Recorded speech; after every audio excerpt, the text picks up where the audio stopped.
And here we go again. So after we just talked to the Vice President General Manager for Emea for Intel, Christian Morales, I think like for the fourth year in a row, which is quite interesting. Actually, also one of the guys somehow is in charge of making this possible with us. And I finally got my next Red Bull, this shameless plug. Just want to make sure that we're getting another fridge full of Red Bull next year when we are here, because I'm not a coffee drinker. I'm really, really looking forward to this slot, because when you have the ability to talk to a representative of a company, which solution, which platforms, or which software you're using on a daily basis, that's always quite interesting, because obviously those solutions are becoming a part of your life, basically not only of your professional life, but the next company definitely changed the way that I'm using documents, the way that I'm using, actually, the other solutions are more something that Nicole is using right now. They're all about me. I'm a huge PDF lover, and therefore, you can guess it already, we're talking about Adobe, and we have Ulrich Isermeyer here. He's the Business Development Manager here in Germany. Great to have you, Ulrich. Yeah, great to be here. Thank you so much for coming over. You also are here at the CeBIT, right? Yes. We exhibit on the Salesforce booth. That's 23. That's 23, and we are showing Adobe eSign, which is our new electronic signature solution, which is running in the cloud. Tell us a little bit about this, because once again, what I just said, I'm not making it up. Actually, I just signed a PDF right before our interview again and sent it back to my lawyer. Don't ask me about what that was all about. But you know what? That's how I'm using the PDF format, and how I'm using the Adobe Reader, because I can sign, I fill out documents. When they call me, we're based in Taiwan, and we're getting new smartphones or whatever, and we always have to fill out documents for the customs. We're always using the Adobe Reader for it. Which is good. Absolutely. It is just the best solution. I have no time for a compromise, so I'm going for the best one. Right. So the eSign, tell us a little bit about that. Yeah, so Adobe acquired a company called Ecosystem 4 years ago, and this is a cloud-based eSign solution. And we integrated that into our document platform, which is called Document Cloud. And Acrobat is one part of it, together with Reader. And the cloud part of it, one part of it is Adobe eSign. There are other cloud services as well. And we are just starting now here in the region, in Germany, Austria, Switzerland, with this solution. In other regions, we started earlier, like in the UK, where there are different laws against signature. Yeah. And we waited until we have a European data center, which is in Dublin and in Frankfurt now. And we waited because of changes in the signature law, which are coming up this year. Interesting. There's a new European signature law, 1st of July, called IDAS, and they are bringing down the high requirements of Germany from digital signatures a little bit lower, because Germany had one of the highest signature laws with the most requirements. They bring that down, so in front of a court, electronic signature has to be accepted. Right. That's the major difference. And this new law overrules the German law, and it makes a new technology possible, which is, for example, mobile signing. Wow. And mobile signing accelerates business processes 500%, which is 5 times faster. And so we waited for that, and we are just right in time, and we are bringing all 3 levels, so simple, advanced, and qualified signature to this new solution into this region. And we have also integrations into different back-end systems like Salesforce, like Workday, like Ariba, and things like that, companies like that. There you can integrate this eSign process very easily, and it's very natively installed. You don't have to go out of the system, go in, go out and in. It's completely integrated. You have just one button, and the whole process runs in the background as a black box.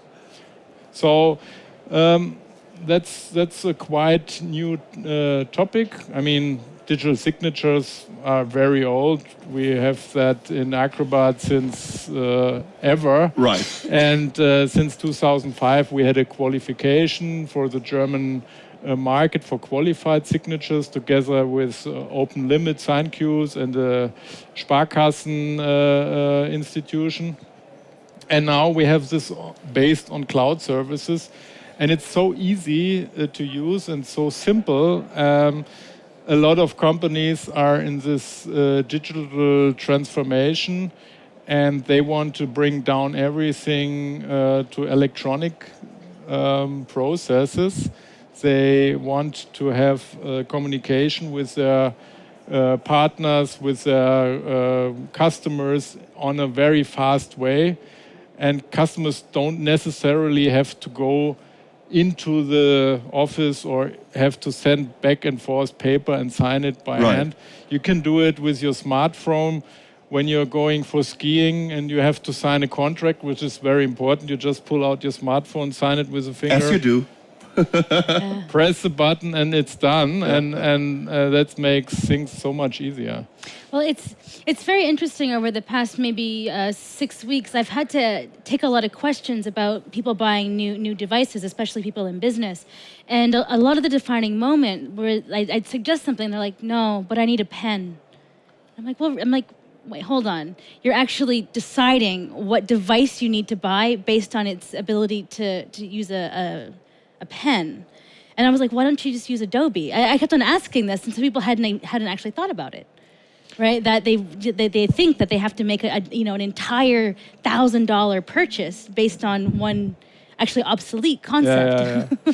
I mean, there's a big misunderstanding in the market, and a lot of people really don't know where do I need which level of signature.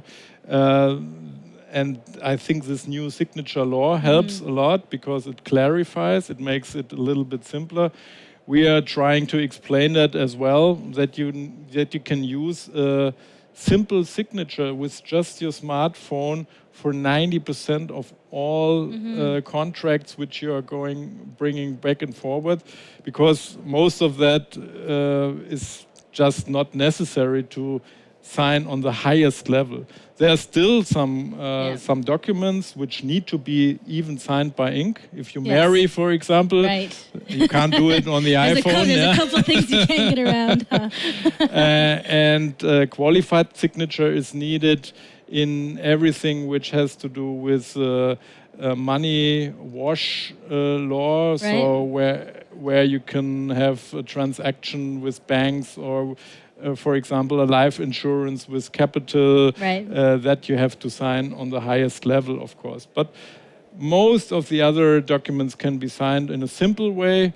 And actually, the amount of lawsuits against the recognition of this signature, this is very, very low. So this is a new way of doing business, and it's easy to implement and very straightforward. Is this a free service? If you're not using it within, say, Salesforce or one of these other kind of structured backends, if you're just an individual who has a business, we do a lot of free stuff. Yeah. I mean, you know, You do a lot of free stuff. But we have to live from something. Yeah, of course. So Adobe has a free reader, 1.3 billion times distributed worldwide. Holy. And he's and most of the people I meet, they know, I know the reader, I know Photoshop, yes. And where do you earn your money? So we do a lot of business with Acrobat. Acrobat is almost a $1 billion business at Adobe.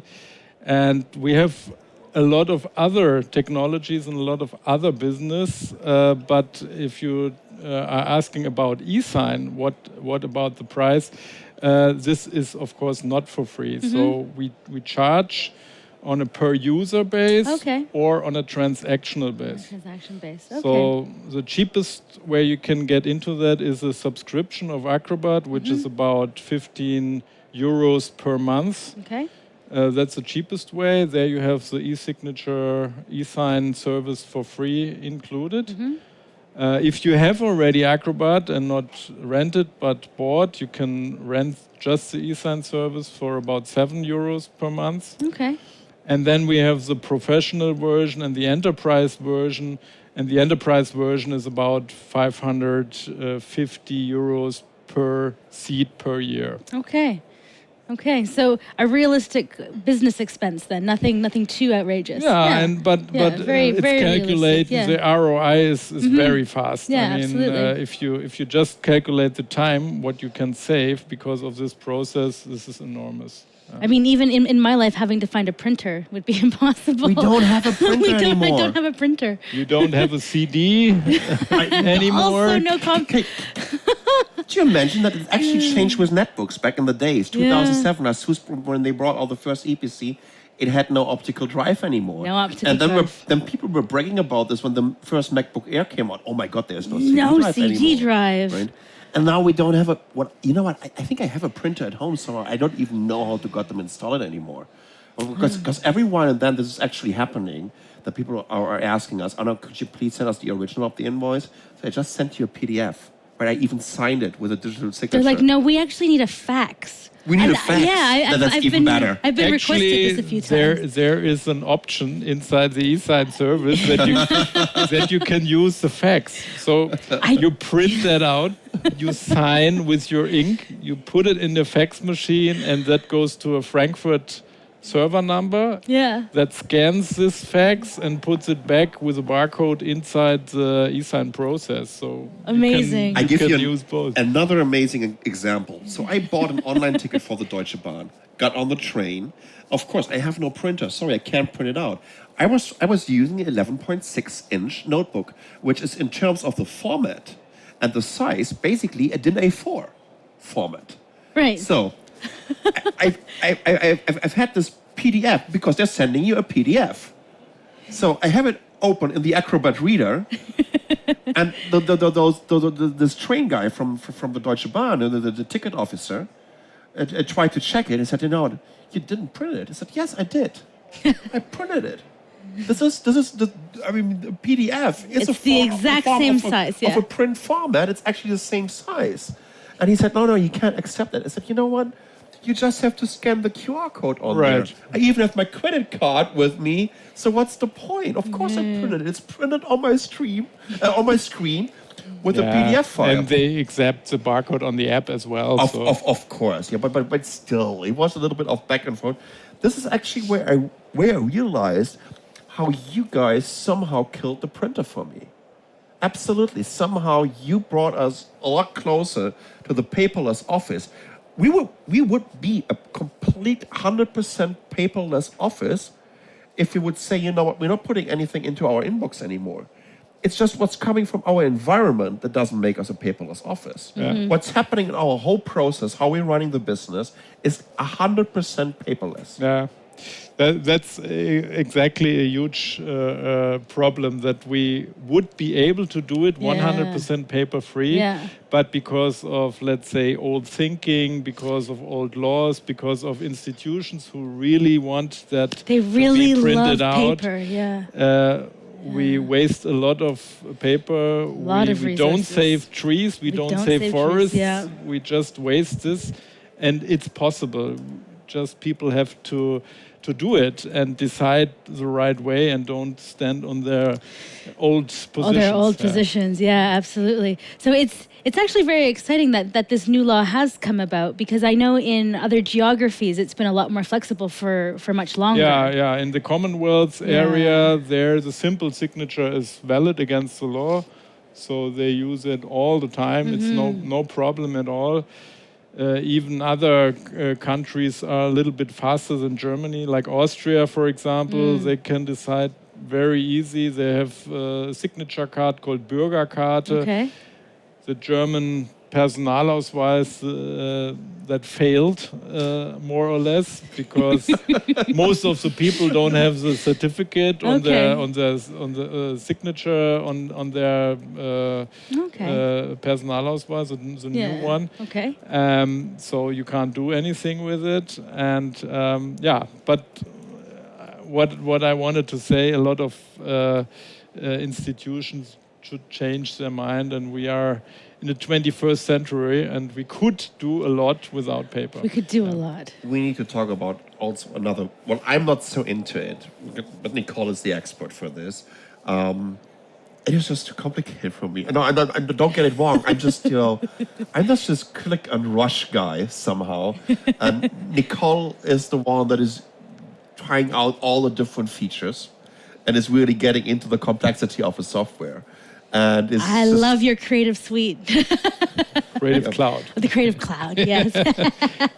So we're using Adobe Premiere on a daily basis, basically. Mm-hmm. Right? Yeah, absolutely. So Mobile Geeks has a YouTube channel, and we do about 3 to 5 videos a week. Okay. And they're all edited on Adobe Premiere. We actually launched a travel show last year, all edited on Adobe. We're just really into this kind of software and how it's across all platforms. Because originally when Sascha and I started working together, I moved on to a Mac to do all of our video editing, and then it just somehow Final Cut wasn't compatible with sharing and Windows, and it was very incompatible with our whole process. And then that's when I moved onto Adobe, and I've never looked back. No, I mean our video guys did a great job in the past years. We did a lot of development. A lot of stuff is coming. Really great stuff for guys like you. Do something and run. That's what I want to hear. That's a big challenge as well. If you have to do a lot of videos and so on. Well, I saw that Adobe launched Lightroom Mobile at Mobile World Congress a few weeks ago, and one of my friends is very much into Lightroom, and I'm too much of a photography novice. I take all of our photos, but I do a very basic amount of processing on them. So he was showing me Lightroom and on mobile, and the very interesting thing is, because we review a lot of smartphones, there's this one smartphone called the Robin, and the camera's very slow, and the color's not very good. But for whatever reason, the Lightroom camera opened faster and took better photos than the native camera application. which is kind of sad for this manufacturer, right? Which was kind of something we were all like, oh, how did they manage that? Because it's just an app. It's just an app. Yeah. How important is this actually, this core business of is this actually in terms of overall revenue of Adobe? Is Photoshop and Premiere the core business? Yeah, we have 2 parts of the company. One is digital media, which is all about desktop products and technologies around Document Cloud, about creative. But we have other areas, for example, the technical communication business, which is all about technical documentation and communication. FrameMaker, maybe you have heard. It's a very well established product. You can do 1,500 pages in XML. Oh wow! Get it to the translation, get it back in XML, and you have a 1,500 page in 40 languages without reformatting anything. It's automatically done because it's rule-based. Wow. So this is an area where we are also active. This is also belonging to digital media. Then we have e-learning, which is Captivate, and Captivate Prime, which is a LMS cloud-based system as well. RoboHelp and so on. Those products are in this area, which is technical communication, and of course creative. So we have 3 clouds, if you want to say. So one is Document Cloud, which we just described. The other one is Digital Marketing, which is a marketing cloud, and then there's creative. If you look at the split in the Adobe world, it's around 50-50 in the moment. One half of the company is focusing on the digital marketing, which is web optimization, test and target. Then we have a lot of technologies where you can optimize your content, you can monetize your content, you can do campaigns and so on. So that's a huge business. Adobe is the second largest web analytics manufacturer after Google. Really? And in the Gartner chart, we are on the top right corner. So I knew that you were playing in this space. I didn't realize you were number 2. That's amazing. So we bought Omniture for the web optimization and so on. And we bought a company called Day Software, which is a web content management system. Okay. And all the technologies are under the hood of digital marketing and the web content management. This is called AEM, Adobe Experience Manager. Okay, yeah. And then we have the old Adobe Lifecycle technology, which is the automated PDF processes, which is going into the AEM forms, which is part of AEM. So we have a whole solution for automated processes, which are not only PDF, but which are, for example, HTML5 responsive forms, which you can analyze. Right. So you can exactly say who was typing, how long does it take, formats, and so on. So all this world is under the roof of AEM, web content management, processes, and we changed a lot in the moment in companies who want to be really responsive in different areas, who want to do all their web appearance in a very fast, responsive way and be competitive in that style. And on the other hand, the digital media business, and there you are a fan of Creative Suite, Creative Cloud. Creative Cloud, called. yeah. There was a lot of confusion in the beginning because everybody thought, oh, Adobe is bringing their products into the cloud, which is partly true. We are bringing a lot of cloud services next to the creative products, but the creative products are still running as a desktop product, and you can connect cloud services which bring a huge value because you connect also the mobile devices to this and the mobile world. So in terms of what you're doing here in the EMEA, which division of Adobe are you looking to see grow? Or is there a specific focus within the company for EMEA right now? Yeah, I mean, we grow, of course, in not just one area. We grow in the digital marketing area a lot. We grow in the e-sign business. We just started here in Germany. Okay. We grow in the document cloud business as well because there are other areas which are really hot and in this new world of digital transformation. Adobe can help companies in all areas, from developing content, creating content, managing content, optimizing content, and marketing content, and marketing, and then you bring it back. So the whole life cycle is can be managed within the Adobe ecosystem. Right. Very interesting.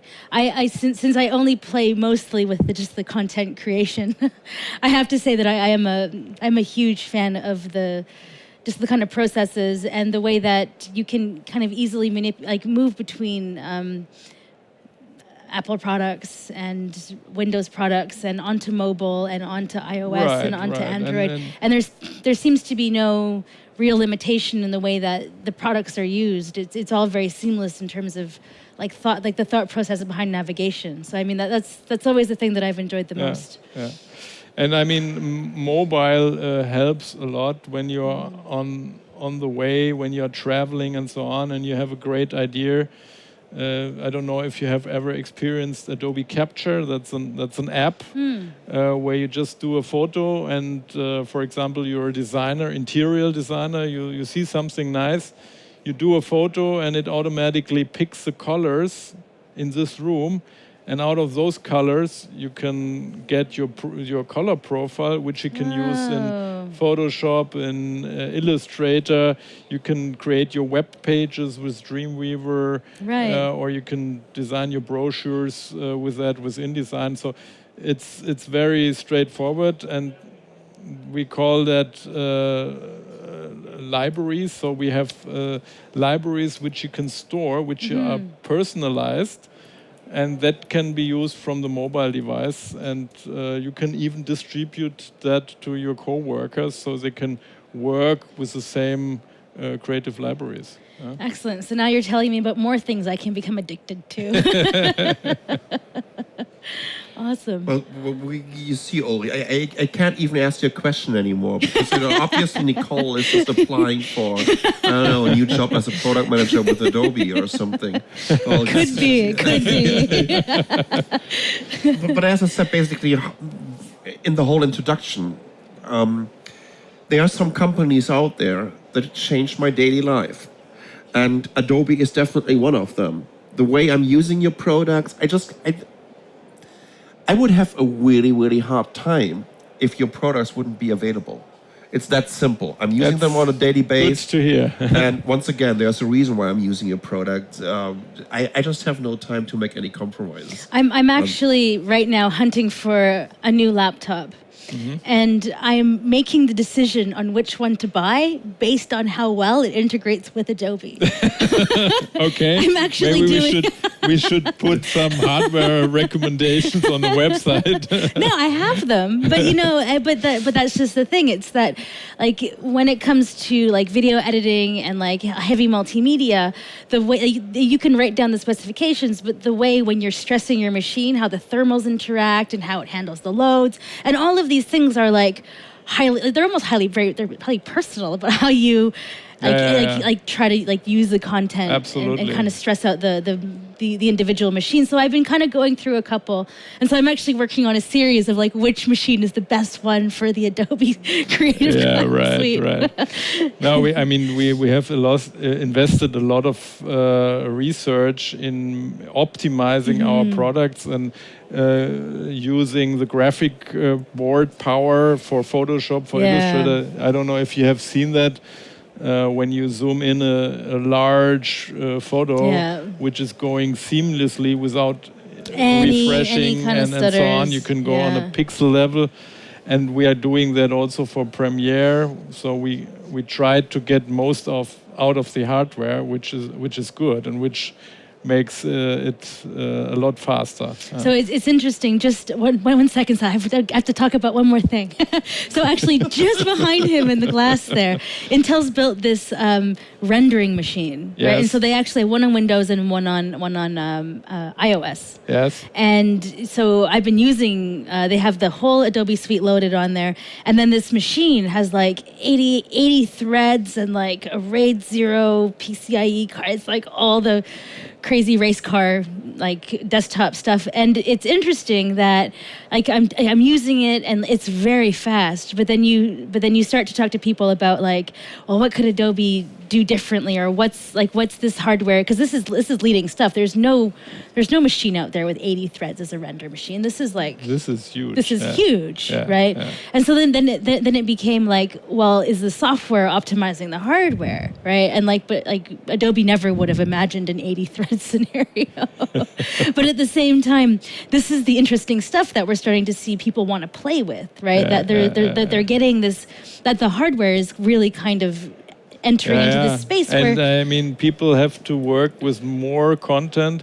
They have to be finished in a much shorter time frame, and it has to be going out to a lot of different layers, not only print. You have to serve your web, you have to serve your mobile and everything, and that's a lot of power which the machine is. And now 360 video is now a thing. Yeah. Right. I mean, like Facebook enables it, so everyone must be doing it. But when you start to look at to process really proper 360 video, it becomes quite an undertaking, right? And the software that you need to be able to do that is Adobe is perfectly capable, and so it just becomes these huge questions of like how are we going to handle this hardware-wise if the opportunity is being presented within the software? It's a very complicated web. You can jump in now. I would love to ask a question, Nicole. You can jump in Thank now. you so much. So actually, we have a question out of our backend chat. Mark is asking if you guys are planning to bring your mobile apps also to Windows 10 as a universal app, because a lot of iOS users really love what you're doing there. Yeah, so I mean, Windows 10 is not very old.